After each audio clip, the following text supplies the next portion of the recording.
Welcome to Good as Gold, the podcast where we'll share how Olympic dreams are actually human stories. I'm Sarah Hughes, Olympic champion in figure skating 2002 Salt Lake City, and your host for this journey behind the medal. I was on the phone with Michael Phelps, and that's why I was late. And he said, "Oh, give Sarah my best. I love her to death. We've done a lot of stuff together and blah, blah, blah." It was the Sarah Love Fest. I am so excited about just chatting with you. You're like a legend. I told my wife, I go, "I'm going to be on a Sarah Hughes. Oh my God." She's like huge fan. So I'm fanboying myself. So cool. It's cool.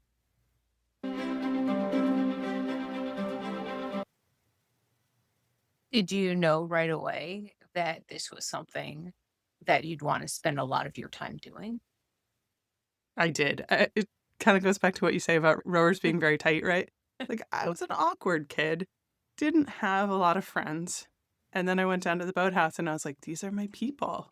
These are fellow, tall, awkward kids. They will be my friend. And also I was good at it pretty much right away. So when you're good at something, you want to do it more and then you get better at it. And it was this virtuous cycle where I improved very quickly, and that was very validating. So all of a sudden, we're like, it's not only about going to the Olympics anymore. Now we're like, well, we want to win a medal at the Olympics. So the mindset shifts a little bit. So I remember when we were like at that nationals, when we got named to the Olympic team, it really was like relief. Like, okay, we did it. Now let's move on. Let's figure out how to win a medal in Sochi. So it wasn't like as much of the euphoric feeling I thought it was going to be. So that was like kind of, I guess, my first hint that I was not in the right mental space at that point. And then we won the silver medal in the team event. We had a great skate in that event. And then we went into our own pairs event. We had a great skate in the short program and then a very poor free skate. And we finished 7th. And I actually spent like the rest of those Olympics feeling like, woe is me, like down on my luck. I stepped on the ice for our final long program in the pairs event at the Olympics. So relaxed. And like, no one thinks that you're going to step on the ice for an Olympic program relaxed. But it was the most calming, like serene feeling. Like it was peace. I felt so peaceful when we skated that program. I mean, that's your Olympic moment. That's what you said. Like, you're watching, 94, 98, 02, and being like, this is what I want. Now, when selection finally came around, I didn't do very well. One day the coach called me into his office and he said, "Well, I think you know what I'm going to say." And I said, "Yeah, I do. I'm cut, right? Like, this is it." And he said, "Yeah, I can't give you any more chances. You got to go home." But then he said something I didn't expect. He said, with the way you've shown up in the last few months and your actions in support of this team, you've shown that you're a true Olympian. A lot of the women on this team don't yet know, they might never know what it means to be an Olympian, but you've shown you're a true Olympian. And with that, I gathered up my stuff, slung my bag over my shoulder, walked out of the boathouse. Actually walked right by a group, like the team, the women who were looking like they were going to make the team. They were stretching kind of at the side of the boat bay, and I walked right by them, and I didn't say anything. I couldn't even look at them because I knew that if I did, I would cry, and I didn't want to cry. So I just walked out and got in my car and drove away. And the same woman who had given me that feedback about, we think you're entitled, I spoke to her months later, actually, and she said, that day when you walked out of the boathouse and you didn't even say goodbye to anyone, I thought, this can't be how Caryn Davies ends her rowing career. Like, she is a legend. She can't just walk out and not say goodbye. But that wasn't how it ended. Over the next few days, I got messages from almost everyone on the team saying, "Hey, thanks so much for helping me get better." One woman said, "I couldn't have gotten through this year without you." I have so much respect for you, more than almost anyone else in my life. Thanks for being a mentor to me. And getting those messages, I realized that I'd actually won something more important than another Olympic gold medal. I'd won the trust and respect of my teammates. And I also figured out what it was, like why I rode all those years and what I missed when I retired. I really just wanted a community. I just wanted a place where I belonged and where people cared whether or not I showed up.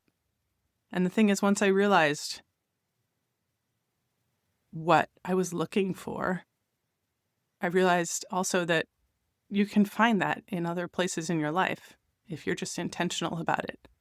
So retiring for the second time was much easier because I didn't have to lose my community. I'm crying. I still cry a little bit when I tell that story.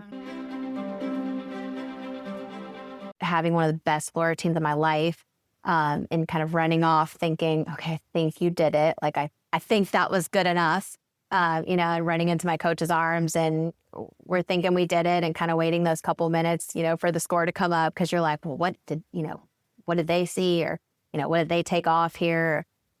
So you're just hoping that you did it. And then all of a sudden, my score comes up and I see Carly Patterson, USA, #1. And that moment where, my coach just throws me up on his shoulders and I'm crying and, he's saying, you did it, we did it. And, we're just waving to everybody in the arena and, just seeing people chant USA and, wave the American flag all around. And it's one of the most incredible, surreal feelings of your life that you know that feeling. I mean, what's the difference, I guess, for you or for in the rowing community between being part of the Olympic experience or being named to the Olympic team versus a world championship or a World Cup? The competition itself is actually really similar. I mean, it's like the same people doing the same thing, right? Like everyone ups their game in an Olympic year, but at the same time, you look around and you're like, okay, well, I know who's going to be fast. I've seen these people at the last 3 world championships. This is not a real surprise. The difference is suddenly everyone else in the world cares. And so there's just a lot more pressure. Like you get to the venue and there's all these like sponsor signs and flags and cameras and, press conferences. And so I think the athletes who are the most successful are the ones who can just kind of like not let that affect them. That we're just rowing. Like, we're just out here to have a good time. And in the grand scheme of things, it's really not that big a deal. In fact, so in 2008, our coach, he was great at like pre-race prep.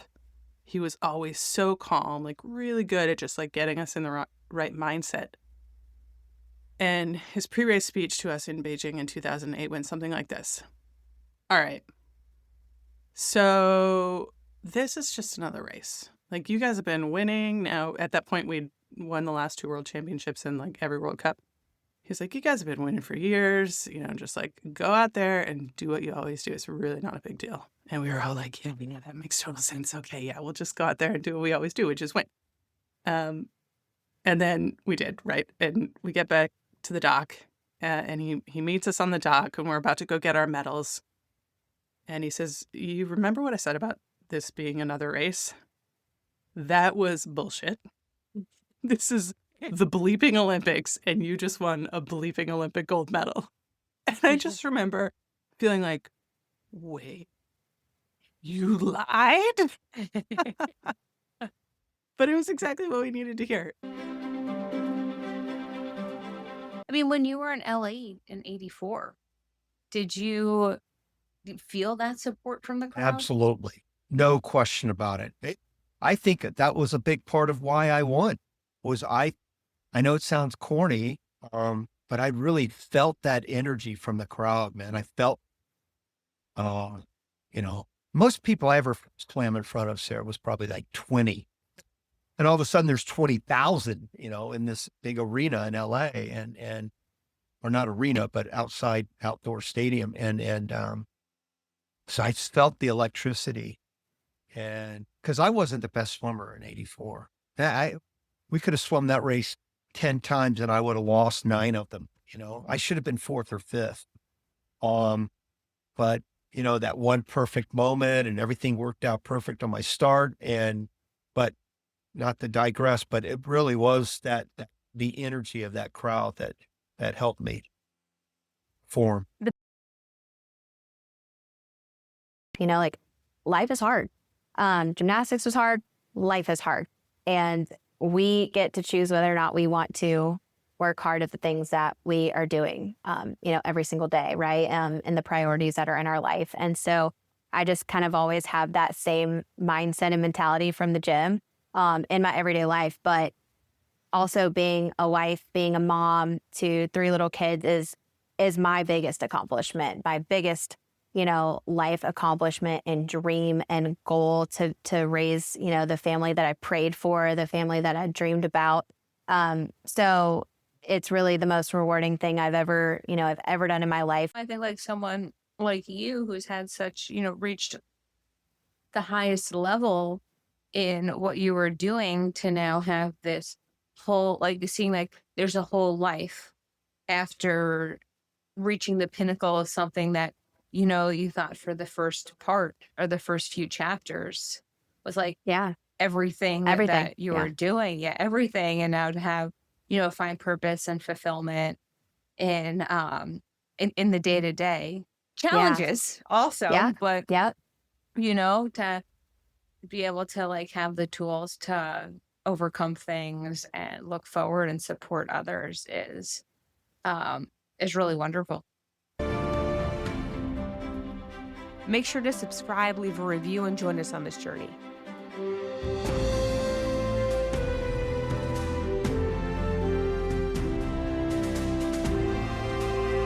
And remember, behind every gold medal is a story worth telling.